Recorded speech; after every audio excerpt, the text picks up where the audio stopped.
இங்க 50,000 மக்கள் வசிக்கிறாங்க. இங்க இதுகாடும் சுடுகாடும் கிடையாது.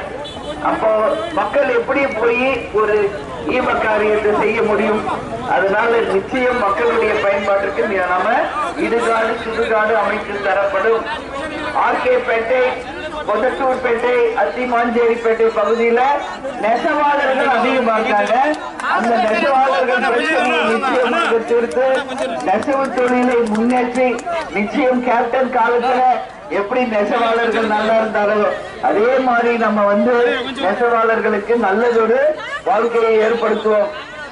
அதே மாதிரி இங்க அரசு கலைக்கல்லூரி திருத்தணியில இயங்குது. இங்க மாணவர்கள் அரசு கல்லூரியில இல்லாம மிகவும் சிரமப்படுகின்ற நிலைமை இருக்கு. நிச்சயம் அந்த நிலையை நம்ம மாற்றுவோம். திருத்தணி தாலுகாவை 2ஆக பிரித்து நிச்சயமாக மக்கள் பயன்பாட்டிற்கு உறுதியாக நம்ம கொண்டு வருவோம் அப்படிங்கறத இந்த நேரத்தில் உங்களுக்கு நான் சொல்றேன். எனவே மழை பெஞ்சதுனால எனக்கு ரொம்ப மனசு கஷ்டம். எல்லாரும் ரொம்ப நேரம் சந்திச்சு சிறப்பா பேசிட்டு எல்லாரையும் பார்த்து பேசிட்டு போகணும்னு நினைச்சேன்.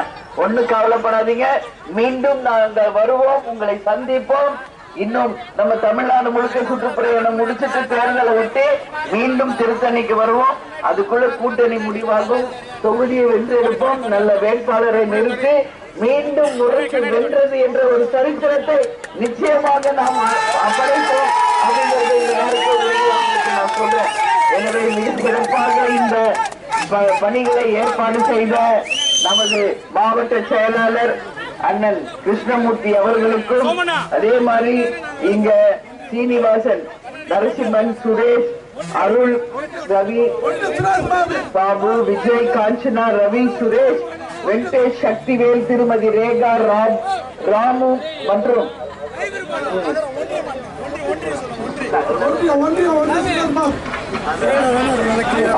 அதனால எல்லாருமே இந்த பணியை சிறப்பா பண்ணிருக்கீங்கப்பா. ஒன்றிய செயலாளர் சுரேஷ் பாபு மிக சிறப்பாக ஏற்பாடு பண்ணியிருக்காரு. அவருக்கு தேமுதிக சார்பா, தலைவர் சார்பா நன்றிகளை நாம தெரிவிச்சுக்கிறோம். எனவே கலை இலக்கிய அணி இந்த மலையிலேயும் நின்று டான்ஸ் பண்ணி இன்னைக்கு கேப்டனுடைய புகழை பரப்பிட்டு இருக்கீங்க.